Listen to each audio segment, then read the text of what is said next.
In the latest NICB Hot Wheels report, we're taking a new approach to reporting the most stolen vehicles in the U.S., providing you with a more detailed breakdown of not only the makes and models that are most stolen, but also which model years are likely to be targeted. And the results are eye-opening.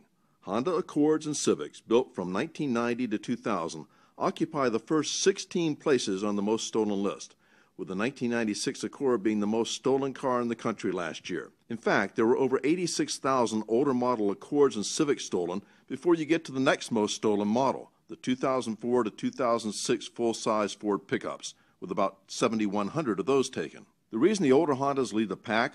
Well, they were big sellers and well-made. A lot of them are still on the road. Parts are in high demand, and their lack of sophisticated anti-theft technology make them prime targets for car thieves. To the credit of the auto manufacturers, anti-theft technology is now light years ahead of where it was back in 1996.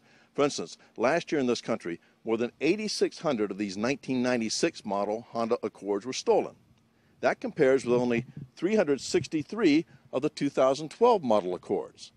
In simplified terms, for every 24 of these taken last year, only one of these had the same fate. Today's cars have sophisticated ignition systems with key codes that identify the key or fob unique to that vehicle. Hot wiring is virtually impossible, and joyriding is limited to thieves who see a car with the key still in the ignition. Professional theft rings still target specific makes and models, and they can steal just about any vehicle if they want it badly enough. In fact, some of today's thefts are never reported as stolen and don't show up in Hot Wheels. The reason? They are leased or bought with a typical car loan and then VIN switched or shipped out of the country to foreign buyers before a payment comes due. Those thefts are considered financial crimes and not traditional vehicle thefts. So what will Hot Wheels look like in, say, 10 years when most of these older vehicles are off the road?